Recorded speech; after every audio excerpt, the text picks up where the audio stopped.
Okay, it's Tuesday, 16 May 2023, and someone requested Russell Green Riverworks knives with leather handles.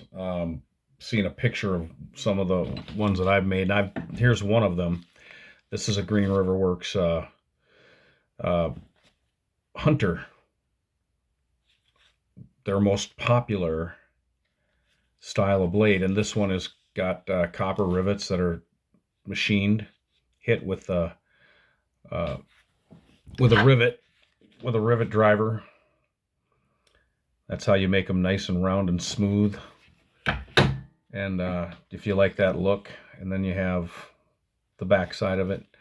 So these leather handles are really excellent. They are really inexpensive to do, and they have a good grip, and they're very tough. Can put up with just about anything. I cover them with beeswax, keep them waterproof, keep them from getting too much moisture and losing what moisture it has, conditioning the leather, etc., etc. And I've done the leather handles this way too, where you wrap it around like take a deer skin strips and go around and around, or a thinner piece of leather and wrapped it around very tight. I've done a few different ways like that. I don't have any with me right now to show you, but this is the one I have for now. So this is a leather leather scales. This is the first leather scale knife I ever did. The first time I ever did leather scales, I dyed them royal blue and wrapped this handle in coyote and woodland camo and copper rivets, same as that other one. So and then I made this little sheath for it out of belly leather. Belly leather is beat, but it's very inexpensive, so you can do a lot of stuff. You can go a long way with a little bit of money. And when you're making things like this that you're making for your own purposes, you don't really need all this expensive stuff. You're gonna carry this thing around with pride, and you made it, and you use it for your everyday chores, or gutting out a big old carp, or gutting out a deer, or cutting up some tomatoes for the picnic, whatever the case may be. Here's another drop point. This is a drop point knife, Green Riverworks drop point, that I engraved a little bit, and I engraved both sides, a sun symbol and a Triskel on there. And also, this was a rosewood handle, which I didn't like the way it turned out, so I was going to sand it right off the blade. Got about halfway down and decided to stop and leave it. Wrapped it in paracord twice. It's been a family favorite ever since. This knife is it's our main knife. It's kind of lays around the house, and we open boxes and letters with it and all this stuff. Sun symbols on the holster, etc., etc. Here's a Green Riverworks patch knife made by pioneers who called this a patch knife. They used it to cut the patches that seated the balls in their muskets, the lead balls in their muskets. Patch knife.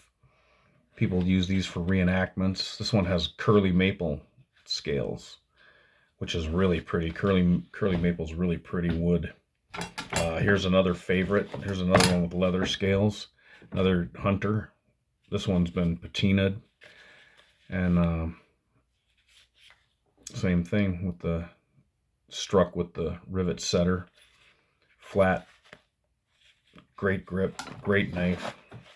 Beat up sheath that I made for it out of a piece of belly leather with the ferro rod tied to it, hooked on it.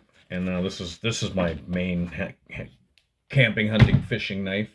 Here's a sheath I made with Hugin and Moonin, the two ravens, Odin's ravens on there. This one has Ansus and Gungnir and a three-horned Triskel, piece of rope, or whatever that little squiggly, I don't even know what I was doing there. And then I have a circle, nice big circle stitching, which I love. Looks great, and it's really strong. And this drop point is made from cellulose acetate. So there you have it, folks. There's a few different Green River knives with a few different, done a few different ways. Here's a 1075 carbon Bowie. I just fixed the guard on the blade with the JB weld. I never did that before, but it worked out really well, and I'm working on the sheath now. A couple of Green River butcher's knives with G10 black and blue scales. I love the result, but I hate working with G10. But anyway, that's about all I got. So yeah, for the leather scales, knock yourself out nice and flat like this one, like these I've done here, with a piece of whatever kind of leather you got laying around, dye it whatever color you want, beeswax it, whatever. And yeah, they work really good, and you can wrap around too. I love leather for knife handles. Great stuff.